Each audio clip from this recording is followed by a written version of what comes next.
नमस्कार दोस्तों, स्वागत है आपके आज की 10 बड़ी और ताजा खबरों में। चलिए शुरू करते हैं पहली बड़ी खबर से। उससे पहले छोटी सी रिक्वेस्ट है कि चैनल को सब्सक्राइब कर लें।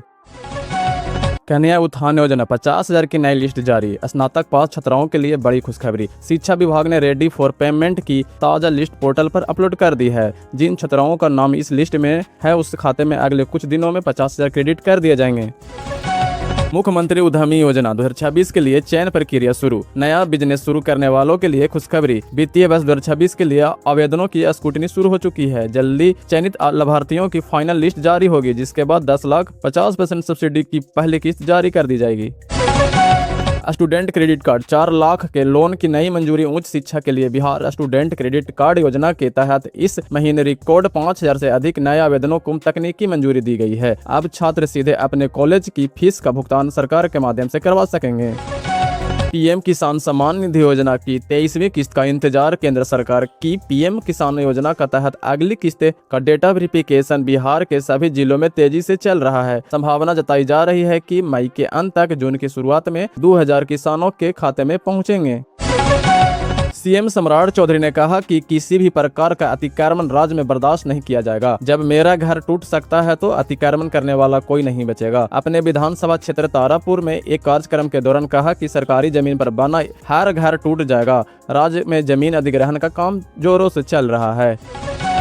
बिहार के राजनीतिक में और प्यारों की जंग तो अक्सर देखती है, लेकिन पूर्व मुख्यमंत्री और वर्तमान के केंद्रीय मंत्री जीतनराम मांझी ने एक ऐसा बयान दिया है जिसने सबको हैरान कर दिया है। एक सार्वजनिक मंच से अपने बेटे और बिहार के सरकार में मंत्री संतोष सुमन को और इशारा करते हुए मांझी ने कहा कि संतोष मेरा सौतेला बेटा है। यह सुनते ही कार्यक्रम में सन्नाटा पसर गया, लेकिन इससे तुरंत बाद मांझी ने जो कहा उससे लोगों का दिल जीत लिया। उन्होंने स्पष्ट किया कि खून का रिश्ता भले ही कुछ और हो, लेकिन संतोष ही उनके राजनीतिक और सामाजिक विरासत।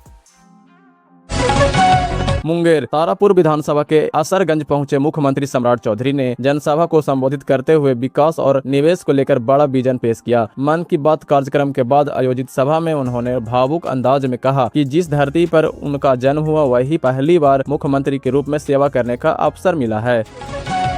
स्वच्छ भारत मिशन शहरी के तहत स्वच्छता सर्वेक्षण 2025-26 के लिए सिटीजन फीडबैक प्रक्रिया शुरू कर दी है, जिसमें नागरिकों को 13 आसान सवालों का जवाब देना होगा। आवासन और शहरी कार्य मंत्रालय द्वारा जारी संभावित तिथियों के अनुसार बिहार के सभी नगर निकायों में 26 अप्रैल रविवार से 24 मई तक स्वच्छता सर्वेक्षण किया जाएगा, जिसके लेकर पटना नगर निगम ने अपनी तैयारियां पूरी कर ली है और नागरिकों को आधिकारिक भागीदारी की अपील की है। बक्सर के बंजारिया गांव में 1 कट्ठा जमीन के विवाद में सगे भाई कृष्ण यादव ने अपने भाई लक्ष्य लाल यादव की हत्या कर दी। रिश्तों की डोर जब जमीन के छोटे से टुकड़े में उलझ जाती है तो उसका अंजाम कितना भयावह होता है, इसका उदाहरण रविवार की सुबह मुरार थाना क्षेत्र में बंजारिया गांव में देखने को मिला, जहां महज 1 कट्ठा जमीन के लिए सगे भाई ने ही अपने भाई को हमेशा के लिए मौत की नींद सुला दिया। इस घटना से एक परिवार ही नहीं पूरा गाँव शोक में डूबा है। गया जंक्शन पर आने वाले दिनों में यात्रियों को बड़ी असुविधा का सामना करना पड़ सकता है। रेलवे प्रशासन ने गया जंक्शन के प्लेटफॉर्म संख्या 1 और उनसे जुड़ी लाइन पर व्यापक मरम्मत तकनीकी कार्य के लिए 20 दिनों का मेगा ब्लॉक लेने का निर्णय लिया है। यह ब्लॉक सोमवार 27 अप्रैल से 16 मई तक प्रभावित रहेगा, जबकि 26 अप्रैल की रात 12 बजे से ही ये कार्य शुरू हो गया है। इस दौरान कई ट्रेनों को प्लेटफॉर्म संख्या, रूट और समय में महत्वपूर्ण बदलाव किए गए हैं। रेलवे अधिकारियों के अनुसार प्लेटफॉर्म संख्या 1 की ट्रैक मरम्मत और तकनीकी सुधार कार्य पहले से ही शुरू कर दिया गया है। इस कार्य के पूरा होने के बाद ट्रेनों की आवाजाही और सुरक्षा व्यवस्था में सुधार की उम्मीद जताई जा रही है।